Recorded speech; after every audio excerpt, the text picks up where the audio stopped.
Il est l'un des hommes les plus puissants de l'affichage publicitaire dans le monde. Le président du directoire de JCDecaux est mon invité ce matin. Bonjour Jean-Charles Decaux. Bonjour. Vous avez publié vos résultats la semaine dernière. Le chiffre d'affaires progresse de 5,8% l'an passé, mais la marge opérationnelle et le résultat net, eux, ont diminué. Donc plus d'activité mais moins de rentabilité. Comment vous l'expliquez ?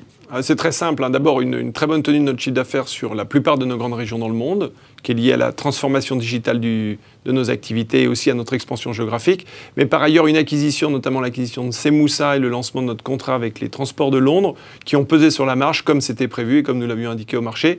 On avait indiqué 2 ans de transformation. JCDecaux, c'est avant tout une entreprise très entrepreneuriale qui prend des risques. Et c'est vrai que ça pèse sur nos résultats, mais ça ne en rien les ampute pour les années à venir. Et donc, on est très confiant pour l'année 2017 et 2018 pour remonter, bien évidemment, notre marge bénéficiaire. Donc, votre croissance externe, vous l'achetez notamment à coût d'acquisition. Elle pèse également sur votre rentabilité. Aujourd'hui, sur ce 5,8% de croissance, comment elle se décompose entre, d'un côté, la croissance organique en interne et cette croissance externe que vous achetez? Alors, le modèle de JCDecaux est assez unique puisque c'est un modèle sur lequel les 2/3 de la croissance sont générés par la croissance organique, c'est-à-dire le gain de nouveaux contrats et le lancement de nouveaux produits, le lancement de nouveaux services. Le gain de nouveaux contrats, c'est par exemple ce contrat de Londres ou les contrats de São Paulo ou les contrats de Tokyo qui ont été gagnés en 2016 de la ville de Tokyo. Et ces contrats, aujourd'hui, nous permettent de développer notre activité. Le lancement de produits, c'est le lancement des nouveaux abribus connectés, c'est le lancement des écrans digitaux, c'est le lancement des vélos en libre-service qui nous permettent de nourrir notre croissance organique. Donc 2/3 de notre croissance est généralement réalisée en croissance organique. L'autre tiers en acquisition. Et ces acquisitions se font au gré des opportunités, notamment sur et dans les régions que sont l'Asie, l'Amérique latine, mais aussi et parfois l'Afrique, comme nous l'avons fait en 2015. Alors tout à l'heure, vous parliez un instant de vos contrats. On va revenir justement sur un contrat qui nous concerne puisqu'il est en France. C'est le contrat avec la ville de Paris que vous avez sur le mobilier urbain et en même temps Vélib. Avant, il y avait, pour le dire simplement, un contrat pour ces deux activités, mobilier urbain et Vélib. Et depuis peu, ça a été séparé, c'est-à-dire que le contrat Vélib est séparé du mobilier urbain. Finalement, en faisant jouer la concurrence, est-ce que c'est une mauvaise nouvelle pour JCDecaux, mais paradoxalement une bonne pour la ville de Paris? Alors d'abord, la concurrence a toujours joué, quel que soit le modèle. Là, le modèle s'est scindé en deux pour une raison tout à fait simple, c'est que le Vélib a eu un tel succès populaire, un tel engouement, et aujourd'hui, il ne se dément pas, 40 millions de trajets en 2016, plus de 310 000 abonnés. La ville de Paris et les communes limitrophes ont décidé de métropoliser le Vélib. C'est la raison pour laquelle, en métropolisant le Vélib, le contrat de la ville de Paris ne suffisait plus pour le financer. C'est la raison pour laquelle les contrats sont scindés. Donc ce n'est pas la gestion de JCDecaux qui est en cause. Oh non, pas du tout, puisqu'il faut rappeler une chose qui est importante, c'est que la ville de Paris, avec le contrat actuel, réussissait à équilibrer, voire faire des bénéfices année après année grâce à ce système. C'est-à-dire qu'on a financé l'intégralité des vélos, on a financé l'entretien et le vandalisme des vélos, en contrepartie de quoi la ville avait un profit à la fin de l'année. Je pense que c'est un très bon modèle. Et d'ailleurs, c'est le modèle qui est choisi par la plupart des villes scandinaves, notamment, qui ont choisi ce modèle, publicité, contre et avec vélo. Et Jean-Charles Decaux, vous imaginez possible que JCDecaux perde le contrat Vélib ou pas? Il faut accepter la concurrence. La concurrence est un élément, je pense, moteur de notre modèle. Je vous rappelle que JCDecaux, c'est une start-up en 1964 quand elle se crée, par Jean-Claude Decaux.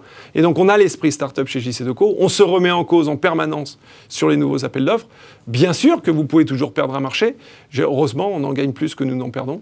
Et c'est une de nos forces. Et on est tous très mobilisés, bien évidemment, pour faire que Vélib 2 soit un grand succès si nous sommes bien évidemment retenus et choisi. Je vous rappelle aussi que nous avons créé plus de 400 emplois sur cette activité qui n'existait pas il y a 10 ans. Donc on a créé des nouveaux emplois dans une activité aujourd'hui qui a révolutionné, je pense, le transport public individuel à Paris.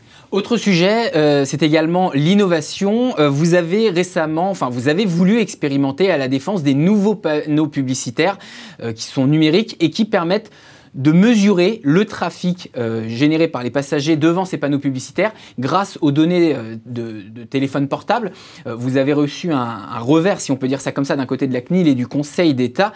Est-ce que finalement, avec cette question des données personnelles, c'est pas ça qui peut freiner aujourd'hui votre innovation à vous dans le digital, qui êtes aussi également, comme d'autres grands groupes, en transformation numérique? Bien sûr. D'abord, on se doit de, bien évidemment, respecter les données personnelles. Et c'était d'ailleurs toute notre démarche en soumettant notre dossier à la CNIL d'une part, et ensuite en le portant maintenant devant le Conseil d'État. Vous avez raison de souligner que le Conseil d'État a décidé de dire que notre anonymisation, telle que nous l'interprétions, était insuffisante au regard des données.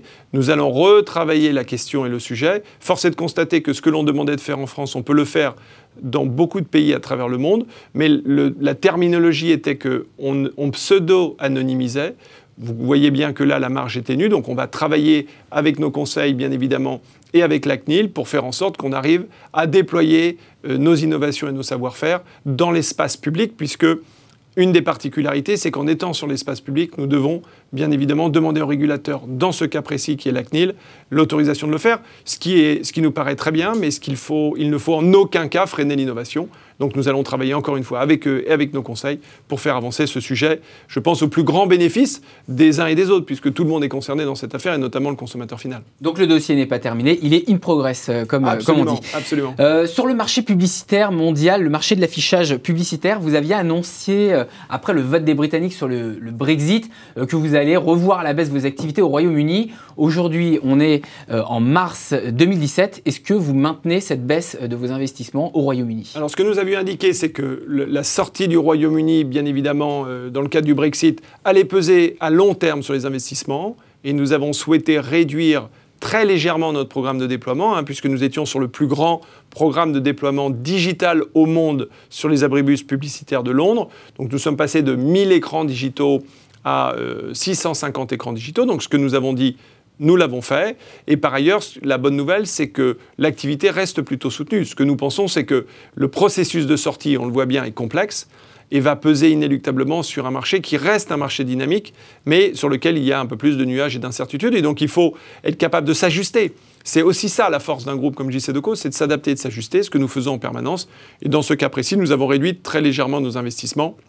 Mais nous restons bien évidemment très offensifs sur le marché britannique. Merci Jean-Charles Decaux, je rappelle président du directoire de JCDecaux.